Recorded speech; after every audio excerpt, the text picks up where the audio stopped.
The Bungie Weekly Update just released, detailing some information you will definitely want to know for next week's launch. This includes things like preload times, install sizes for the expansion, some patch notes, and much more. So let's get right into it.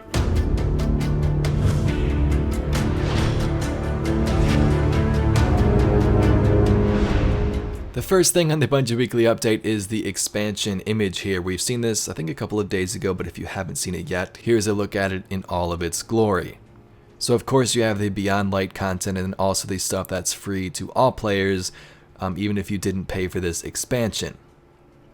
Starting November 10th, you have seasonal artifact and reward tracks unlocked, Empire hunts begin, and also the Glassway Strike opens. We also have Uncover Europa's Secrets. Beginning the 13th, there's Adept weapons being added to the trials. The 17th, season missions begin. Wraithborn hunts begin. The 21st, the raid opens in the Deepstone Crypt. December 8th is the first Iron Banner. December 15th to January 1st is the Dawning. And then they say there's some more as well, with exotic weapons and armor listed below.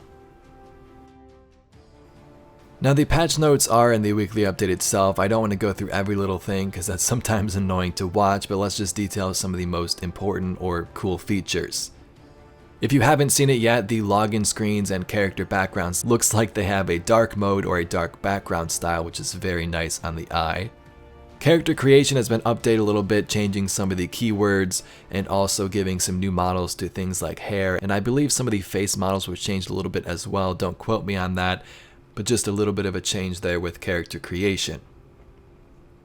Next, Bungie's adding 2 new kiosks in the tower. First up, the quest archive can be found next to the postmaster. It says their hope is to remove some of the confusion when trying to track down the odd quests that you previously discarded. Additionally, this will be the place for any veteran players to pick up the new light quest if you want to experience that on November 10th as well. The second kiosk is called the Monument to Lost Lights Exotic Archive. Here players may acquire various exotics and legendary / pinnacle or pursuit weapons that were once available through now retired quests. As many of these exotics were tied to lengthy quests or difficult objectives, they want to make sure their prices reflected those previous efforts.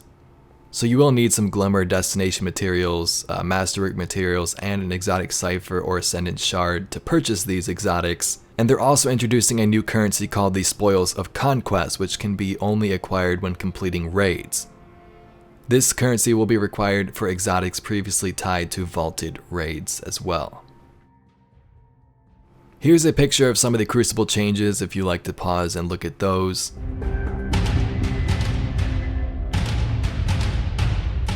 And also here's a look at some of these sandbox changes.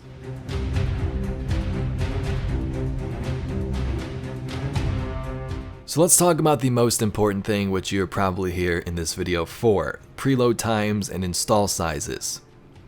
So next Monday, November 9th, the day before the expansion releases, here's what's going to go down.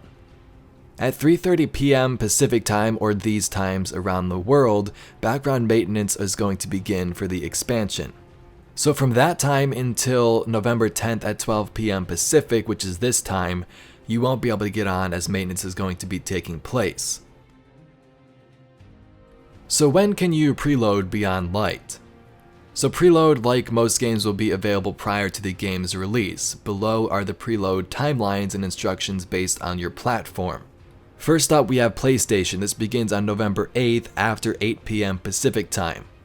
You can start preloading this update on that platform by navigating to Destiny 2, pressing the Options button, and then selecting Check for Updates. They do note that some of you may be able to start downloading this a day early on November 7th if you have the auto update or download enabled on your PlayStation 4. Also, a big note, Bungie recommends that players should not delete their current version of Destiny 2 on their platform console to speed up the pre-download process, as it probably won't work, so keep that in mind, don't do that. Next up, the Xbox platform. The preload for Xbox will be available shortly after Destiny 2 is taken offline for expected maintenance, which is 7 p.m. Pacific Standard Time on November 9th. And also preload for PC will be available shortly after it's taken offline as well, like the Xbox, 7 p.m. Pacific Standard Time on November 9th. So preload for the PC and Xbox is November 9th, and preload for the PlayStation begins on November 8th, with some of you possibly getting in November 7th if you have the auto update download thing enabled. Here's the storage requirements based on your platforms. The Xbox Series X and S is going to be around 66 gigabytes. For the PlayStation 5, 70 gigabytes. For the PlayStation 4, around the same 70, with 171 needed for installation. The original Xbox One itself is around 66, and PC is around 70 with 186 needed for installation. And to close this thing out, we have a couple of more items, so keep in mind the Destiny Content Vault is becoming a thing on November 10th, so certain items and activities in Destiny 2 will be going away, and this also includes things like titles, so all of these titles will be going away, so if you want to get these before the expansion comes out, you better get your grind on right away. But Guardians, that's all I got for this short little video. Wanted to keep you updated, show you how to preload the expansion, let you know how much space you're going to need, and things like that. If you'd like to see some more videos just like this one regarding Destiny 2 and Beyond Light, be sure to subscribe to the channel. Anyway, thank you very much for watching. My name's Evade, and I'll catch you Guardians in the next one.